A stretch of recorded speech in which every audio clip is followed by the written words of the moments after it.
Hi, friends. I am hiding in my office right now because I'm supposed to be packing up the minivan for a little weekend trip to Wisconsin. And I realized that I was becoming a crazy lady. Like, I was screaming at the kids, don't yell at me from the other room. Have you brushed your teeth? And, just being silly. So I gave myself a timeout. I want to share with you a story that I need to hear right now, and I'm hoping that it will help you and encourage you in your day too. It's a story about a professor who gave his students a pop quiz. And so the students filed in and into the classroom, and they sat down, and the teacher handed out pieces of paper face down on each desk. And then when they all had one, he said, "Okay, turn over your piece of paper." And it was just a blank white sheet of paper with a black dot in the middle of it. And the professor gave only these instructions. He said, "Write about what you see."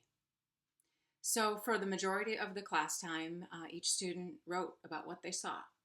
And then the professor collected them all and read them in front of all of the students aloud in the classroom.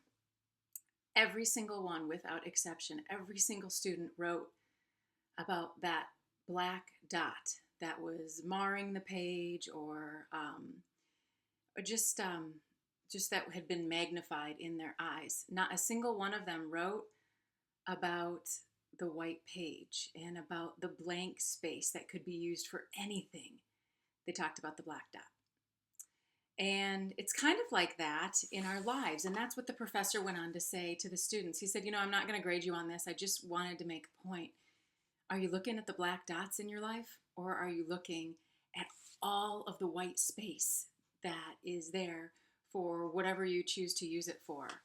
God gave us this great gift of life, and yet so many times we focus on the health problems and the money problems and the relationship problems, and we don't look at the white space that we've been given to use. So I don't know who originally wrote that story.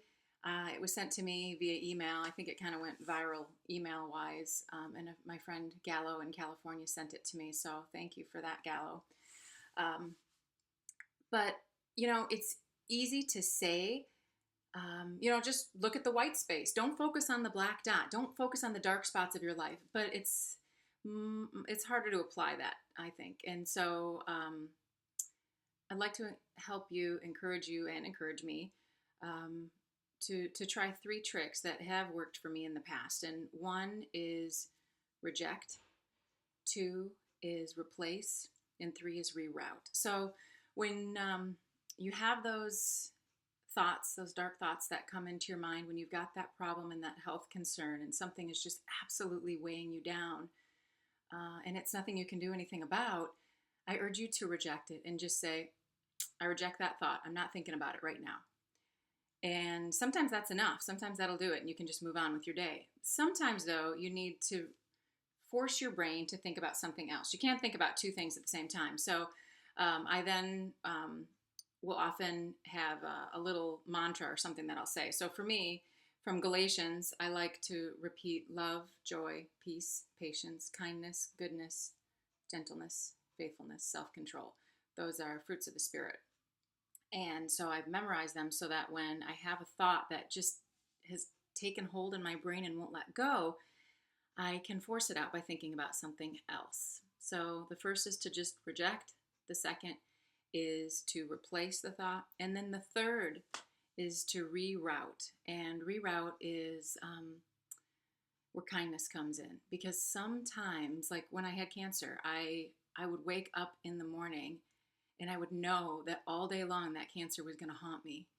And so that I would go out and I would do something. I would, buy a soda at the gas station and drop it off at my neighbor's house. Just something random, something that gave me power back in my own life. So anyway, that is what I wanted to just share with you today and remind you that, when those thoughts of anxiety, when life starts moving too quickly and with graduation parties or whatever it is, and you feel like, I'm going crazy, we have the option to not do that. We have the option to not focus on the black dot. We have the option of creating more room on the page for kindness. by looking at the white space. Thanks.